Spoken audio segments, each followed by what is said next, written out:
Hello बच्चों, कैसे हैं आप सभी।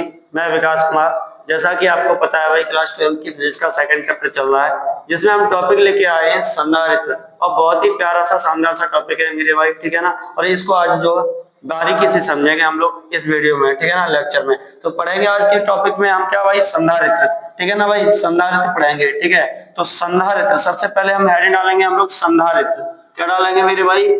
संधारित्र। संधारित्र इसको कवर करेंगे भाई आज के इस लेक्चर में, ठीक है। तो मेरे भाई संधारित्र क्या होता है, ध्यान से समझना भाई।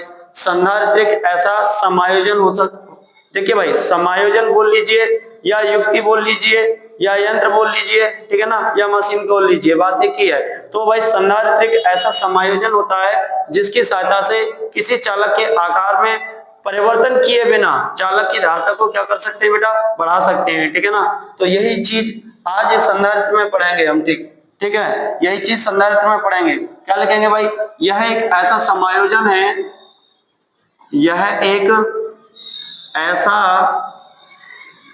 समायोजन है, समायोजन, यह एक ऐसा समायोजन है जिसकी सहायता से, जिसकी सहायता से, जिसकी सहायता से किसी चालक के, किसी चालक के, चालक के आकार में, आकार में परिवर्तन किए बिना,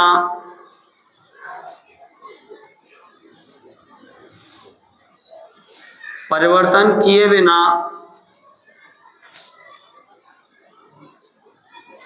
परिवर्तन किए बिना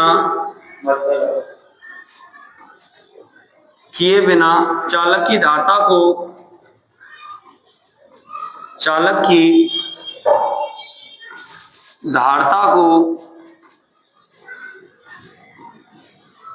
बढ़ाया जा सकता है, बढ़ाया जा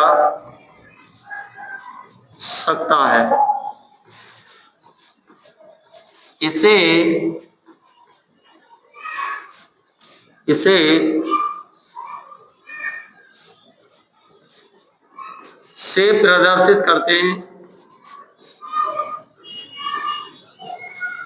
से प्रदर्शित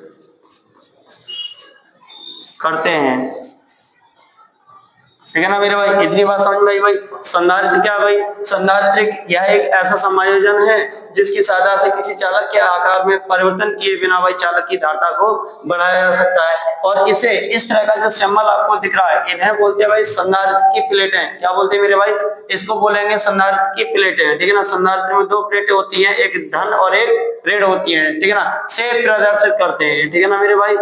ठीक है, तो अब देखें ध्यान से, संधारित्र में मैंने क्या बताया भाई, कितनी प्लेटें होती हैं? दो प्लेटें होती है मेरे भाई। संधारित्र में कितनी प्लेटें होती है मेरे भाई? दो प्लेटें हैं। जैसे एक मान लीजिए ये है अपने पास और एक प्लेट ये है अपने पास, ठीक है ना मेरे भाई। संधारित्र में कितनी प्लेट होती है मेरे भाई? दो प्लेटें होती हैं, ठीक है। संधारित्र में कितनी प्लेटें होती है मेरे भाई? दो प्लेटें होती हैं। एक प्लेट पर प्लस क्यू चार्ज होता है मेरे भाई, और दूसरी प्लेट पर क्या होता है मेरे भाई? माइनस क्यू चार्ज होता है, ठीक है ना। ये दोनों प्लेटें एक दूसरे के समीप रखी होती हैं, ठीक है ना।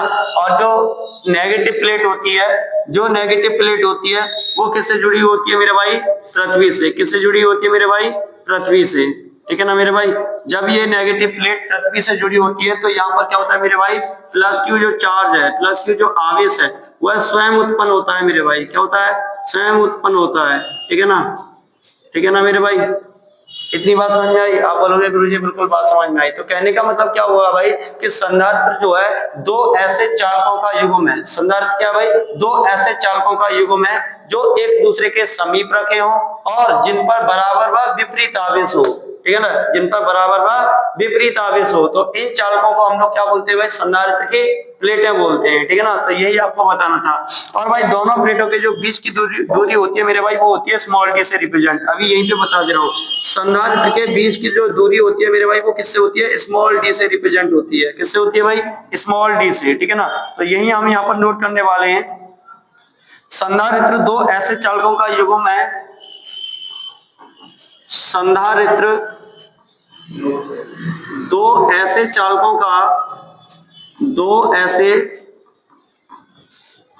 का युग्म है। संधारित्र दो ऐसे चालकों का युग्म है जो एक दूसरे के समीप हों तथा जिन पर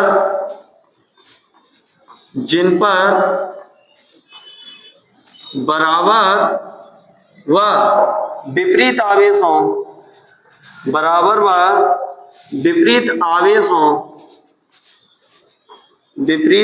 हों तो इन चालकों को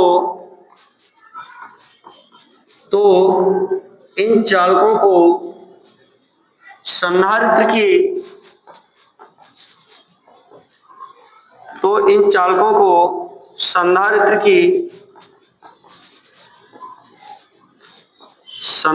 की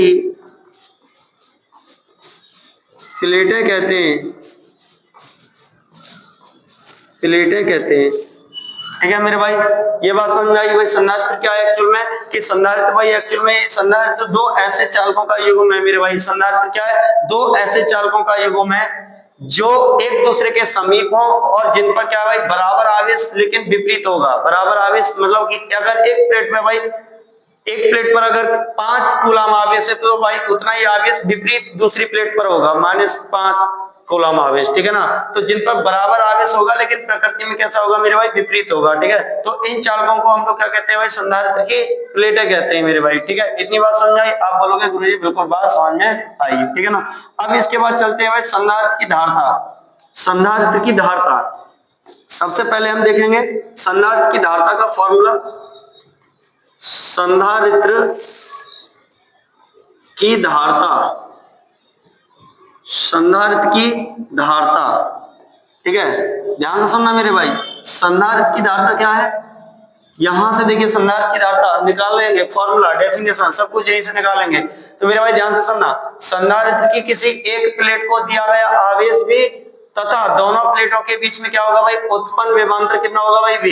अगर संधारित्र की दोनों प्लेटों के बीच में उत्पन्न विभवांतर कितना है भाई, V है, तो वहीं से मैं इसकी परिभाषा निकालूंगा और वहीं से मैं इसका क्या निकालूंगा भाई, फॉर्मूला निकालूंगा। ठीक है, तो संधारित्र की किसी एक प्लेट को दिया गया आवेश Q तथा दोनों प्लेटों के बीच उत्पन्न विभवांतर V के अनुपात को क्या कहते हैं मेरे भाई, संधारित्र की धारता कहते हैं। और संधारित्र की धारता को किससे रिप्रेजेंट करते हैं मेरे भाई, C से। ठीक है ना, तो यहां से क्या है, वही चीज निकल आई जो मैं बोल रहा हूं। संधारित्र की किसी एक प्लेट को दिया गया आवेश Q तथा दोनों प्लेटों के बीच उत्पन्न विभवांतर V के अनुपात को संधारित्र की धारता कहते हैं मेरे भाई। ठीक है, इतनी बात समझ में आई। आप बोलोगे गुरुजी बिल्कुल बात समझ में आई। ठीक है ना, तो यहीं से हम इसकी डेफिनेशन को बना के लिख देंगे मेरे भाई। ठीक है, क्या है संधारित्र की धारता, क्या है भाई, संधारित्र की किसी एक प्लेट को संधारित्र की धारता, संधारित्र की किसी एक प्लेट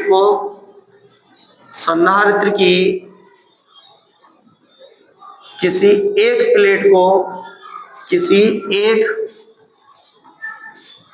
प्लेट को दिया गया आवेश Q तथा दोनों प्लेटों के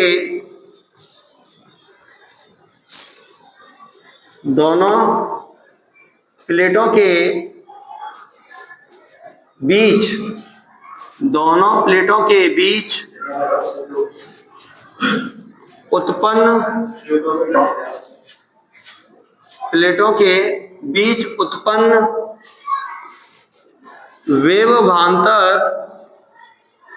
विभवांतर V के अनुपात को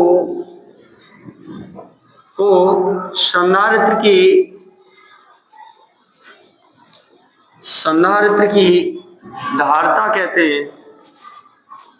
संधारित्र की धारता कहते हैं। ठीक है मेरे भाई, तो संधारित्र की धारता क्या होती है मेरे भाई, बात समझ भाई। संधारित्र की धारता, संधारित्र की किसी एक प्लेट को दिया गया आवेश Q तथा दोनों प्लेटों के बीच उत्पन्न विभवांतर V के अनुपात को संधारित्र की धारता कहते हैं। अर्थात फॉर्मूला क्या बनेगा मेरे भाई, अर्थात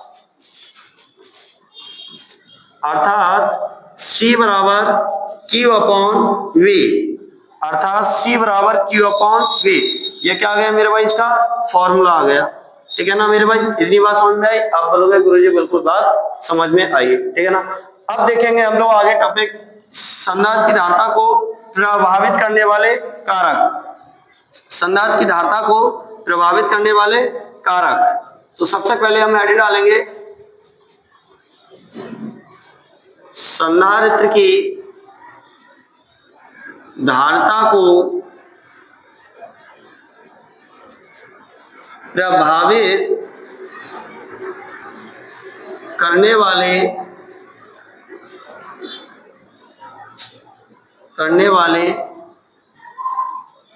कारक। ठीक है ना। जैसा कि आपको अभी मैंने बताया भाई, संधारित्र क्या होता है भाई, दो ऐसे चालकों का युग्म होता है जिन पर बराबर व विपरीत आवेश होता है मेरे भाई। ठीक है ना, ये प्लस क्यू चार्ज और इस पर क्या होगा मेरे भाई, माइनस क्यू चार्ज। जो माइनस क्यू चार्ज वाली प्लेट है वो क्या है भाई, पृथ्वी से जुड़ी होगी। किससे जुड़ी होगी भाई, पृथ्वी से। ठीक है ना। और देखिए इधर दोनों आवेश, दोनों चालकों के बीच की दूरी कितनी होगी मेरे भाई, दोनों चालकों के बीच की दूरी कितनी है, d है। ठीक है ना। अब यहां से हम लोग देखो तुम्हें पॉइंट समझाएंगे, संधारित्र की धारता को प्रभावित करने वाले कारक समझाएंगे। ठीक है मेरे भाई, तो संधारित्र की धारता को प्रभावित करने वाला कारक क्या है, सबसे पहले ध्यान दें इधर। नंबर एक संधारित्र की धारता, संधारित्र की धारता C।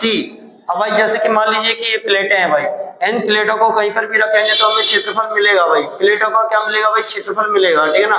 तो संधारित्र की जो धारता है C, वो प्लेटों के क्षेत्रफल की क्या है भाई, समानुपाती है। प्लेटों के क्षेत्रफल की क्या है भाई, समानुपाती है। तो अर्थात संधारित्र की धारता C प्लेटों के क्षेत्रफल के समानुपाती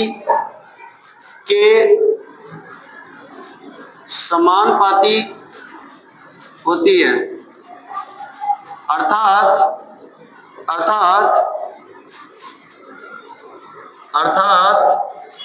C प्रोपोर्शनल A क्या हो जाएगा मेरे भाई, अर्थात C प्रोपोर्शनल A, यानी कि संधारित्र की धारता को प्रभावित करने वाला पहला कारक क्या बन गया मेरे भाई, संधारित्र की धारता C प्लेटों के क्षेत्रफल की क्या होती है, समानुपाती, अर्थात C प्रोपोर्शनल A। इसके अलावा देखें दूसरा क्या भाई, संधारित्र की धारता C, संधारित्र की धारता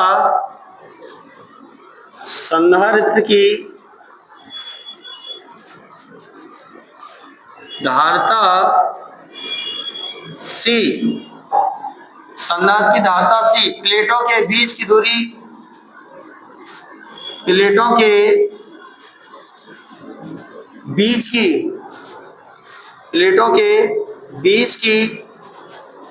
दूरी D के व्युत्क्रमानुपाती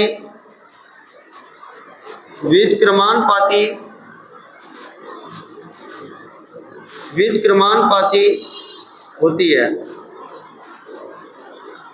अर्थात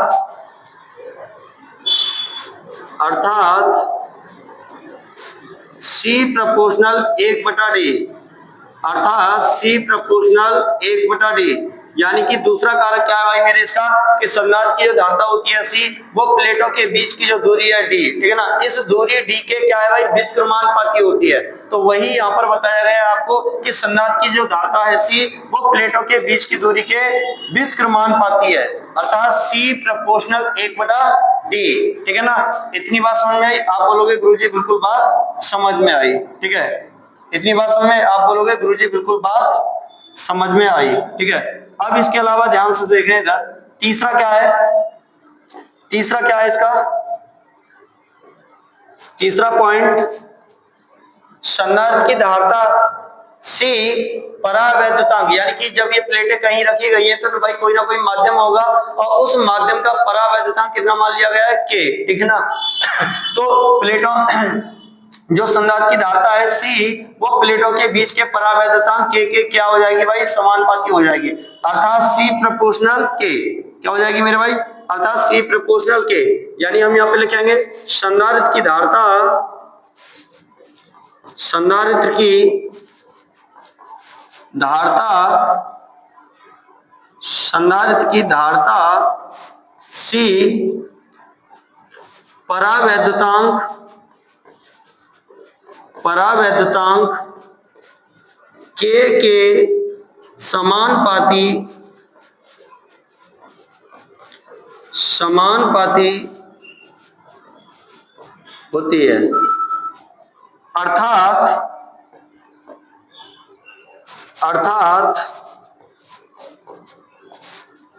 C प्रोपोर्शनल K, अर्थात C प्रोपोर्शनल K, ठीक है मेरे भाई, बात समझ आई।